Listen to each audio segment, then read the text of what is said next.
Hello guys, welcome to my this channel the ultimate Gyan. And आज की इस video में बात करने वाला हूँ न्यूक्लियर पावर प्लांट के बारे में। एक्चुअली न्यूक्लियर पावर प्लांट समझना इजी है, टफ नहीं है, बट इसकी इंफॉर्मेशन किसी एक पर्टिकुलर जगह पे मिलना मुश्किल हो जाती है।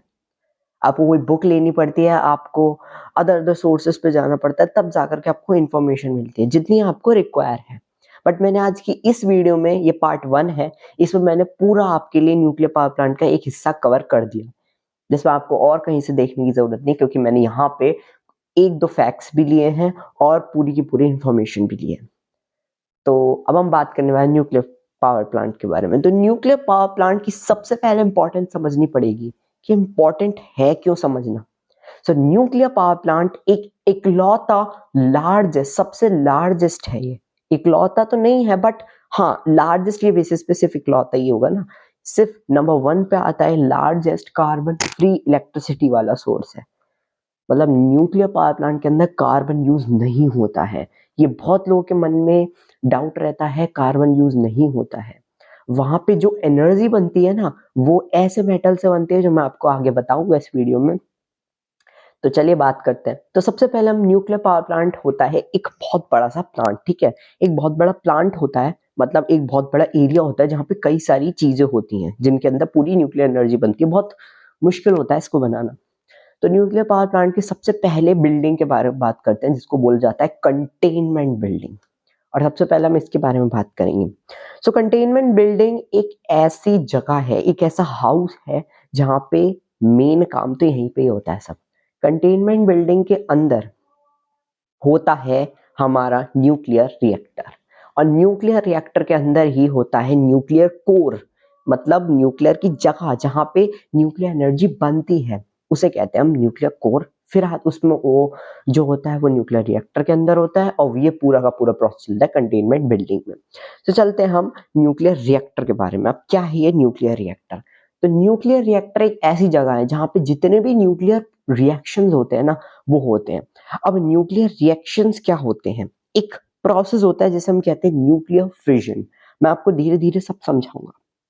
सबसे पहले आपको समझना पड़ेगा न्यूक्लियर फिजन क्या होता है, और आपने सुना होगा एक होता है न्यूक्लियर फ्यूजन। तो मैं आपको सारी चीजें एक साथ क्लियर करूंगा, सब एक साथ लिंक है। तो फिजन का मतलब होता है जब भी हमारा, देखो न्यूक्लियर फिजन और फ्यूजन दोनों एक ही न्यूक्लियर से रिलेटेड होती है। फिजन का मतलब हो रहा है कि कोई चीज स्प्लिट हो रही है, और फ्यूजन का मतलब हो रहा है कोई चीज मिल रही है। तो अब आप समझ गए होंगे, ये इजीएस्ट वे था आपको समझाने का। फिजन का मतलब टूटना, फ्यूजन का मतलब चिपकना। तो अब मैं आपको बताता हूं कि किस तरीके से न्यूक्लियर फिजन न्यूक्लियर रिएक्शन करते हैं। अब आपको ये चीज समझनी पड़ेगी। तो हमारे न्यूक्लियर रिएक्शंस के अंदर, न्यूक्लियर रिएक्टर के अंदर एक मेटल यूज होता है जिसका नाम है यूरेनियम।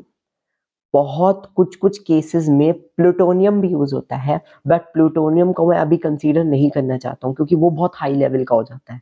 उसको अभी इतना यूज नहीं किया जाता, सबसे ज्यादा यूरेनियम यूज होता है। तो अब मैं आपको इस चीज को एक डायग्राम से बना के समझाता हूँ कि किस तरीके से ये पूरा प्रोसेस होता है।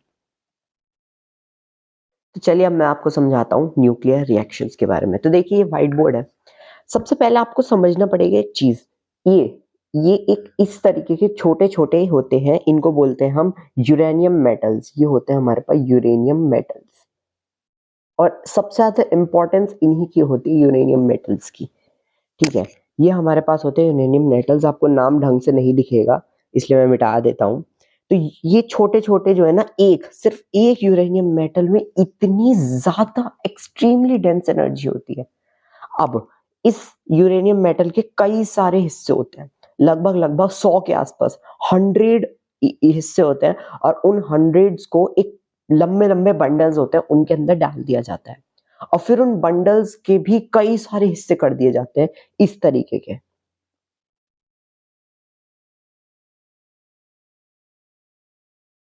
ये इस तरीके के कई सारे बंडल होते हैं, उनको फिर बांधा जाता है, और ऐसे लगभग लगभग 200-300 बंडल्स होते हैं। अब इन बंडल्स को रख दिया जाता है न्यूक्लियर कोर के अंदर। ठीक है, अब आता है हमारे पास न्यूक्लियर कोर। अब यहाँ पे इस चीज को रखा जाता है, और सारा काम स्टार्ट होता है अब न्यूक्लियर कोर से। अब मैं आपको समझाता हूँ क्या कैसे पूरा प्रोसेस चलता है। तो सबसे पहला है हमारे पास न्यूक्लियर कोर। यहाँ पे क्या करते हैं, हम इन मेटल्स को रख देते हैं, किनको, यूरेनियम मेटल्स के बंडल्स जितने भी बनते हैं उन सबको रख दिया जाता है। यहाँ पे इस तरीके से ऐसे करके बंडल्स को रख दिया जाता है। और फिर क्या करते हैं हमारे साइंटिस्ट, जो जो इसके जो एक्सपर्ट है, उन्होंने ये चीज दावा करी है, फिर वो क्या करते हैं वहां पे एक छोड़ते हैं, एक न्यूट्रॉन, और सारा प्रोसेस इसी का खेल का है। वो न्यूट्रॉन जो होता है ना, वो न्यूट्रॉन जाता है ऐसे धीरे धीरे इसके पास, धीरे धीरे धीरे धीरे धीरे, और इससे जाकर के वो टकराता है यूरेनियम मेटल से। जैसे ही एक न्यूट्रॉन और यूरेनियम मेटल, एक और एक न्यूट्रॉन और एक यूरेनियम मेटल जैसे टकराते हैं, तो उससे जो एनर्जी रिलीज होती है वो एनर्जी होती है 200 मेगा इलेक्ट्रॉन वोल्ट की। मेगा इलेक्ट्रॉन वोल्ट, ये बहुत बड़ी एनर्जी होती है लिटरली। और ये जब ये टकराते हैं ना, तो क्या होता है, जैसे मान लीजिए एक यूरेनियम मेटल है और एक यूरेनियम मेटल से ऐसे एक ये टकराया, तो जब ये टूटता है, फिजन होता है ना, टूट रहे हैं, तो जब ये टूटते हैं तो क्या होता है, 2 यूरेनियम मेटल निकलते हैं और 3 न्यूट्रॉन निकलते हैं। अब ये जैसे ही टकराते हैं फिर वापस से जाकर के और निकलते हैं, तो ये 3 2 के क्या हो जाते हैं, 4 हो जाते हैं, और ये कितने हो जाते हैं, 6 हो जाते हैं। इस तरीके से पूरा प्रोसेस चलता है, इसे बोलते हैं हम न्यूक्लियर फिजन। ये न्यूक्लियर, अब आप समझ गए होंगे न्यूक्लियर फिजन को, और अब आप ये भी समझ गए होंगे कि किस तरीके से पूरा प्रोसेस चलता है, इस पूरे प्रोसेस की किस तरीके से। मैं आपको बता दूं कि ये जो होता है ना, इसको पूरे चेन रिएक्शन को बहुत ज़्यादा टाइम लगता है, इस चीज़ को पूरे प्रोसेस को करने के लिए। इसके लिए मतलब आप सोच सकते हैं कि जब ये प्रोसेस होता है ना, एक न्यूट्रॉन टकराया, एकदम से यूरेनियम मेटल टूटा, फिर दूसरा टकराया टकराया टकराया, इतनी ज़्यादा एक तो स्पीड होती है और टाइम भी बहुत लगता है। इसकी स्पीड 10⁹ सेंटीमीटर पर सेकेंड की होती है, बहुत ज़्यादा वेलोसिटी से चलती हैं। अब मैं आपको बताना चाहता हूं कि जब ये पूरा प्रोसेस हो रहा है ना, फिजन प्रोसेस हो रहा है, एक न्यूक्लियर टकराया वो टूटा, तो ये पूरा फिजन प्रोसेस हो रहा है, कोर के अंदर ही होता है ये। और दूसरी बात क्या हो रहा है, 2 यूरेनियम मेटल निकल रहे हैं और 3 न्यूट्रॉन निकलते हैं, और इसी तरीके से पूरा प्रोसेस चलता है। ठीक है, इस सबको जब रखा जाए, अब क्वेश्चन आता है कि अगर ये चीज हो गई तो भाई इसे कंट्रोल कौन करेगा, ये तो गड़बड़ हो जाएगी। तो अब हमारे साइंटिस्ट ने इस चीज का भी आंसर निकाला था। तो अब क्या हुआ, एक बार इस चीज को, मतलब जब फिजिकली टेस्ट किया गया, तो इससे बहुत खतरे दिखे। कभी कभी यहाँ पे ब्लास्ट भी हो जाता है, इतनी स्पीड होती है, और अगर इस एनर्जी को कंट्रोल नहीं किया गया ना, तो एनर्जी एक तो इतनी एक्सट्रीमली डेंस होती है, इतनी तेज फटती है कि पूरा पूरा का पूरा वो एरिया, पूरा शहर तक उड़ सकता है। इतनी पावर है न्यूक्लियर पावर में, है ना। यहाँ पे यूरेनियम मेटल का यूज होता है, इस वजह से उसमें बहुत एनर्जी होती है। तो अब इसकी स्पीड को कम करने के लिए, जिससे न्यूक्लियर ब्लास्ट ना हो सके, हम 2 टूल्स को यूज करते हैं। Number 1 is moderator and number 2 is control rods. ये दोनों ही इनकी इंपॉर्टेंस होती है। मॉडरेटर, मॉडरेटर का काम क्या होता है, तो क्या होता है, जैसे कि मान लीजिए आपके न्यूक्लियर रिएक्शन चल रहे हैं। अब जब पता चला हमें कि स्पीड बहुत ज्यादा बढ़ गई, तो वो क्या करते हैं, वो मॉडरेटर का यूज करते हैं। मॉडरेटर का काम क्या होता है, आप दोनों का पहले वर्क समझिएगा। मॉडरेटर का काम होता है स्पीड को कम करना, और कंट्रोल रॉड का काम होता है वो पूरी तरीके से कम कर देती है, भैया हल्की फुल्की कम करती है मॉडरेटर।